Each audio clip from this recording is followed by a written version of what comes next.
अगर आपको ये कहानी पसंद आई हो तो इसे लाइक जरूर करें, अपने दोस्तों और परिवार के साथ शेयर करें और ऐसी ही और दिलचस्प कहानियों के लिए हमारे चैनल को सब्सक्राइब करना बिल्कुल न भूलें।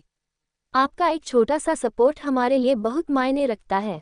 गर्मी में गांव की बहू की छत रसोई, शहरी बहू का ठेले का खाना। गांव की गर्मी अपने चरम पर थी। सूरज आग की तरह बरस रहा था और हर कोई अपने घरों में ठंडक की तलाश में था।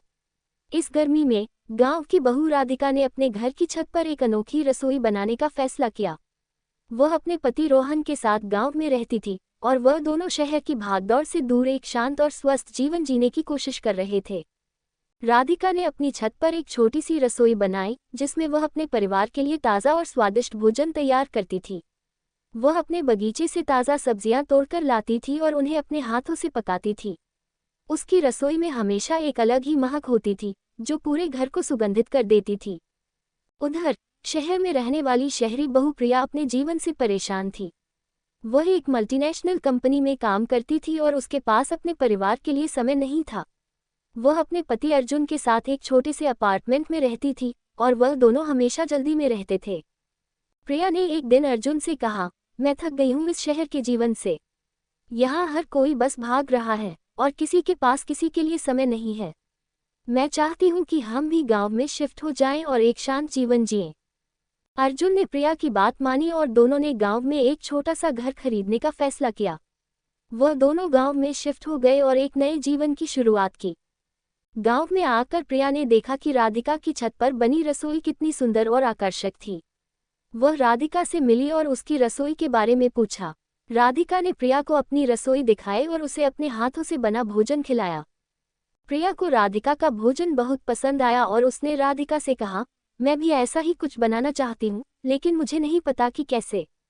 राधिका ने प्रिया को अपने साथ रसोई में शामिल किया और उसे सिखाया कि कैसे ताज़ा सब्जियों से स्वादिष्ट भोजन बनाया जा सकता है। प्रिया ने राधिका से बहुत कुछ सीखा और जल्द ही वह भी अपने परिवार के लिए स्वादिष्ट भोजन बनाने लगी। लेकिन प्रिया को एक और विचार आया। उसने सोचा कि क्यों न वह अपने परिवार और दोस्तों के लिए एक ठेले पर खाना बेचना शुरू करे। उसने राधिका से बात की और दोनों ने मिलकर एक ठेला खरीदा। प्रिया ने अपने ठेले पर स्वादिष्ट और अनोखे व्यंजन बनाना शुरू किया जो लोगों को बहुत पसंद आए।